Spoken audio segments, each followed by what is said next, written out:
Leave the Integrity Commission alone. Take the advice of Prime Minister Andrew Holness from 2019 when he said if he left the Integrity Commission, him as well if leave the Integrity Commission alone and make them do their job.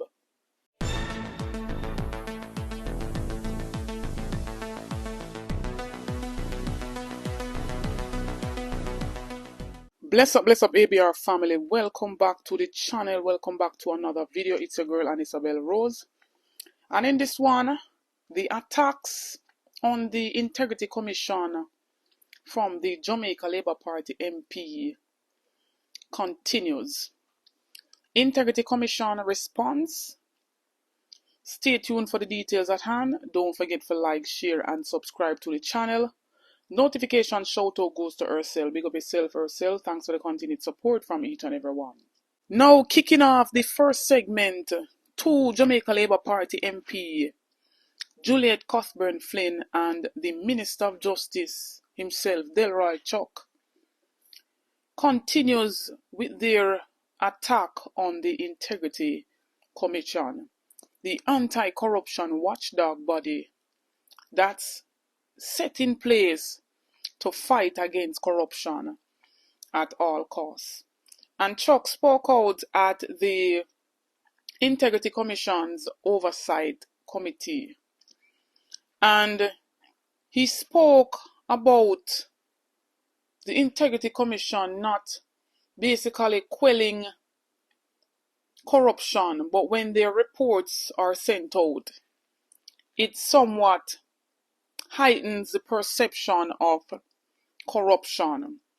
And is in defense mode as before for Prime Minister Andrew Holness and the last report that was sent out to the Parliament as it pertains to Estate Bridge.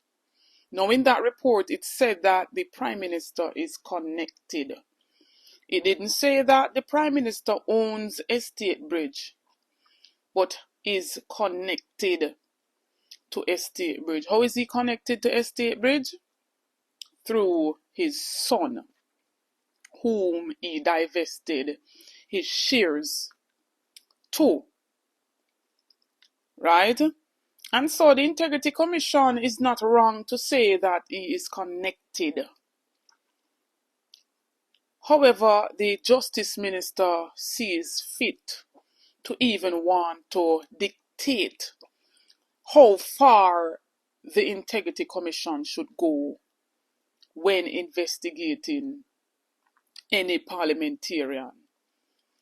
And that he is even letting us know that he tells the MP on the government side not to divulge any form of information as it pertains to their children's salary or their spouse's salary. Now I'm going to play the whole clipping and make you see for yourself, because it does not look good coming from the Justice Minister telling and want to dictate how far the Integrity Commission can go with an investigation if information are not forthcoming to the Integrity Commission. I say the Integrity Commission can go to any lengths they want to.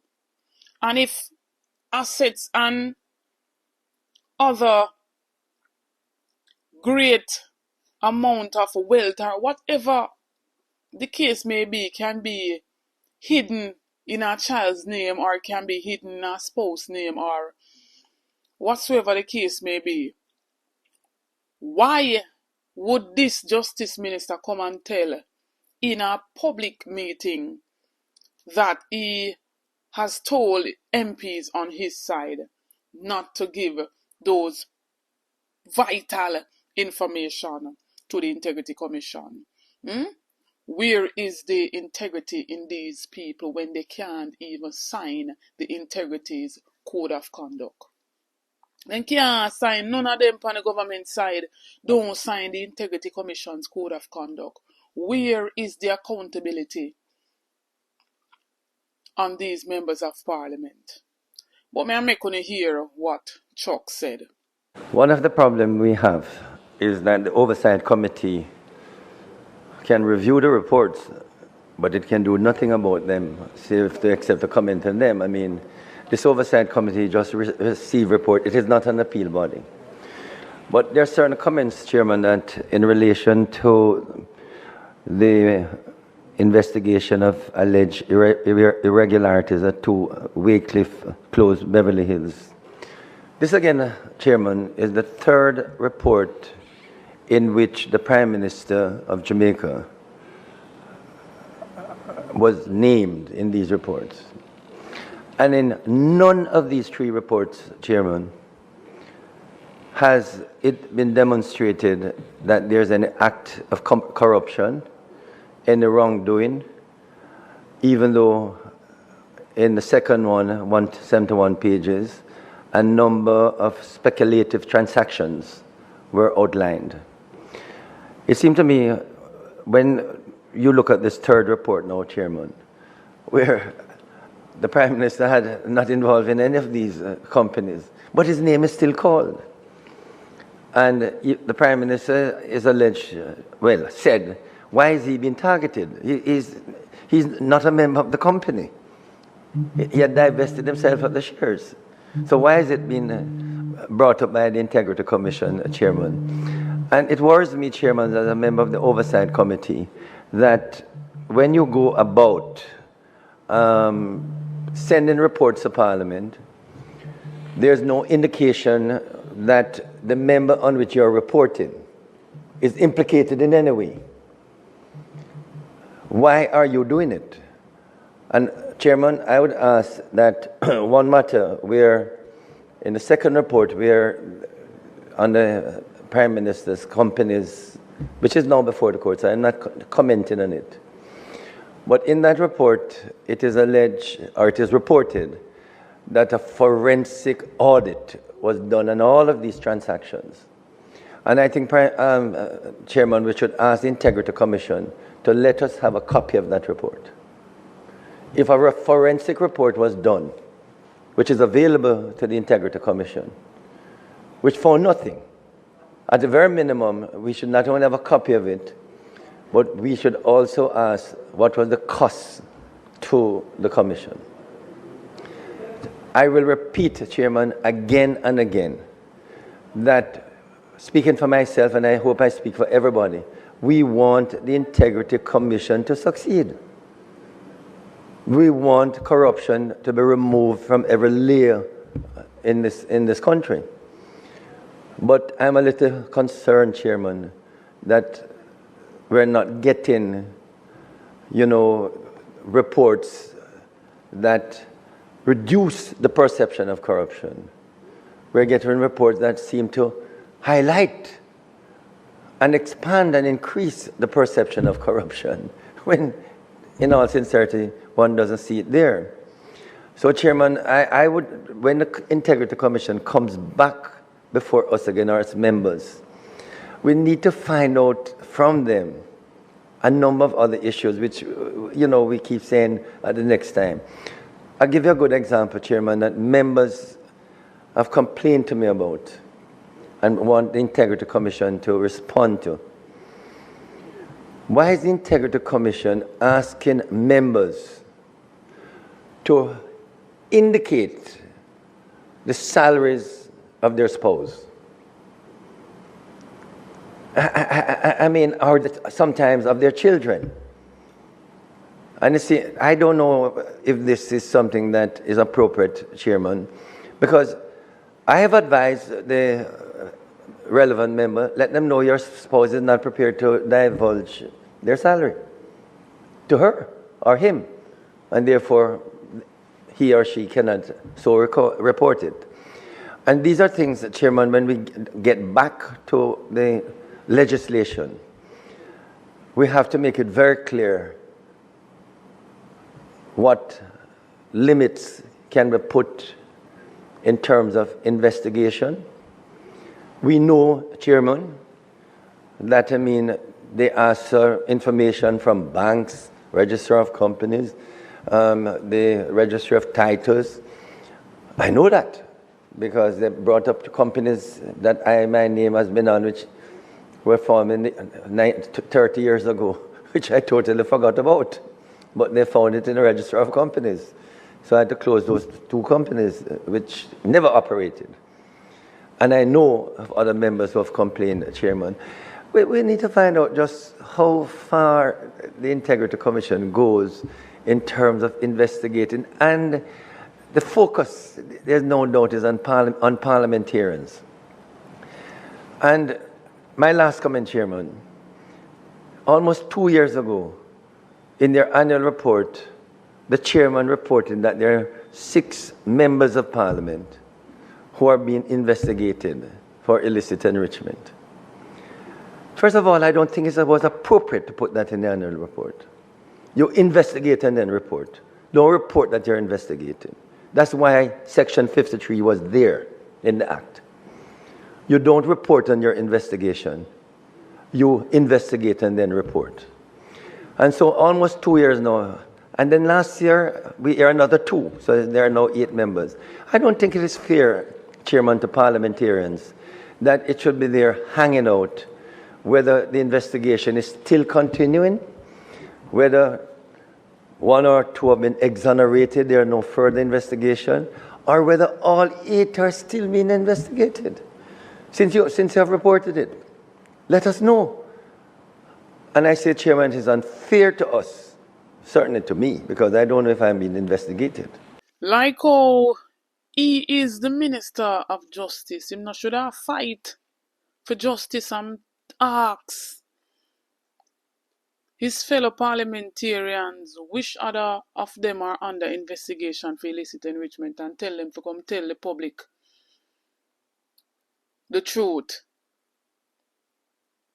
Instead of wanting to change up the Integrity Commission's Act and wanting the court to strike out illicit enrichment. That is the honorable thing to do. Because you say you're the Justice Minister. And don't come and try to trick the Jamaican people as to say y'all don't know that you're under investigation for illicit enrichment. Once you're under investigation, the Director of Investigations came to the Parliament last year and he distinctly said, at some point before the investigation is over, you will know that you're under investigation. Once the Director of Complaints send over your files and documents to him, you would have been aware that you have questions to answer. And you would have been aware that at some point you're under investigation, whether it be to get more information or it's for illicit enrichment. You will know, so you know who under investigation for illicit enrichment. And certainly no letter come to me. But it's unfair when people in the community will look at you as a parliamentarian. Are you one of the 6 or one of the 8? And that is the reason when this law was formulated, Chairman, Section 53 specifically made it. You must not report an investigation.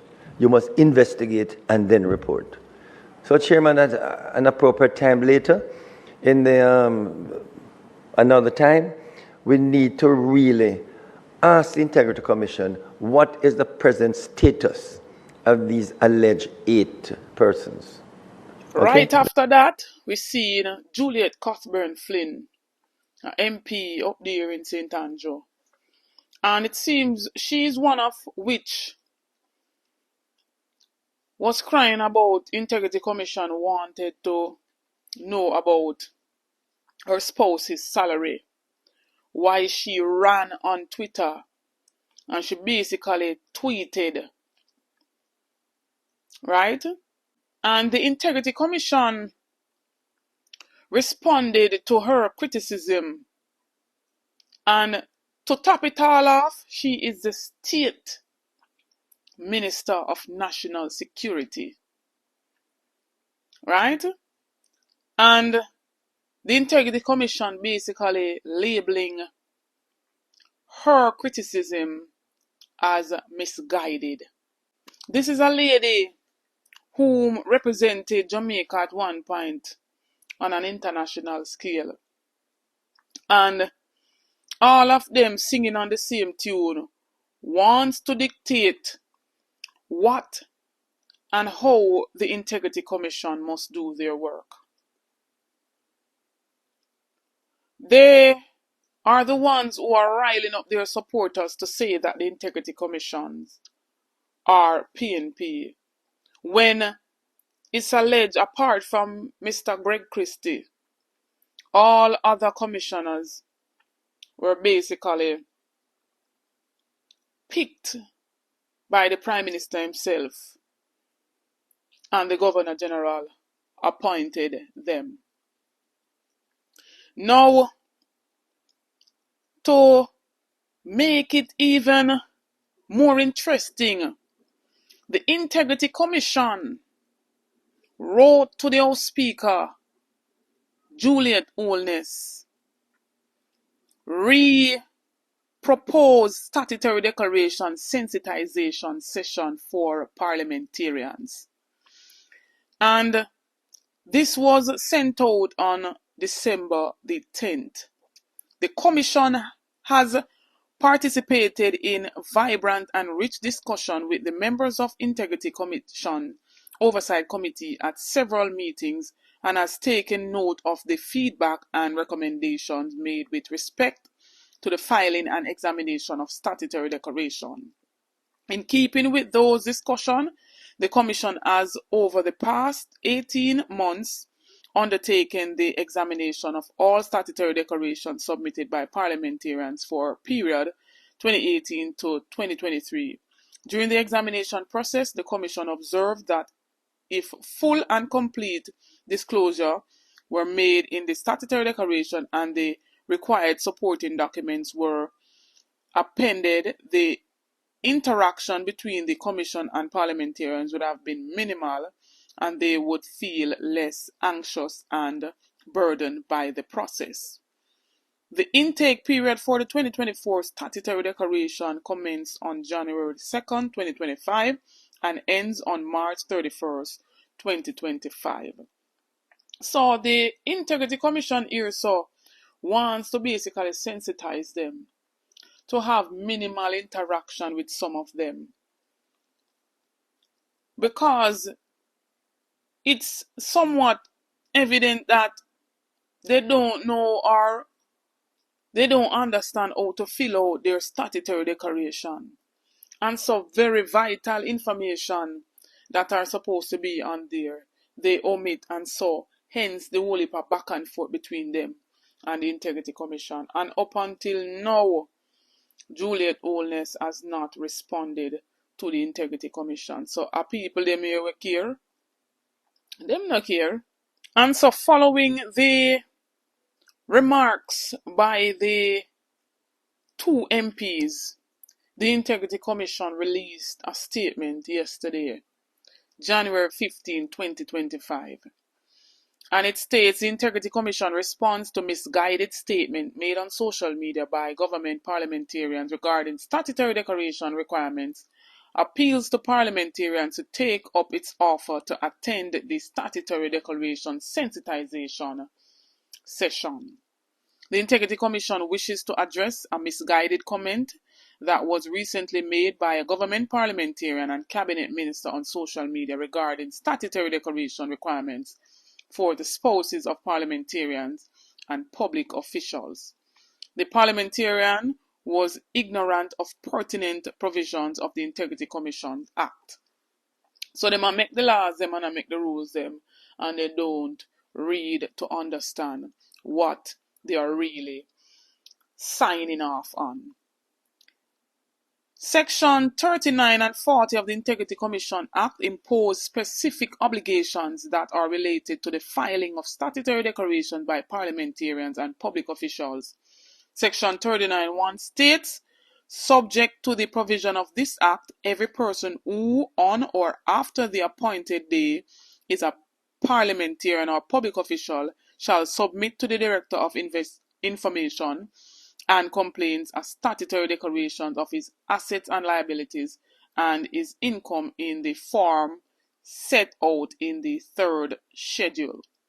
In turn, the third schedule of the Act specifically requires information regarding the particulars of income from all sources of the declarant, spouse, and children, including perquisites such as housing, entertainment, allowances, rentals, etc. Section 41 of the Integrity Commission Act 2017 further provides as follows. A statutory declaration shall include such particulars as we know to the declarant of the income, assets, and liabilities of the spouse and children, where applicable, of the declarant. So when Delroy Chuck, who is said to be a lawyer and the Minister of Justice, run out saying that them don't have to give certain information about them spouse or them child or children when it's stated in the Integrity Commission Act, make him look so low and look like a stupid man right there. So it's the same thing Warmington did when him run out and talk about audit and the Integrity Commission getting over 2 billion per year or whatsoever he said at that time. And they need to know, they need an audit of the Integrity Commission when every annual report there is a statement where it states that audit is done every single year.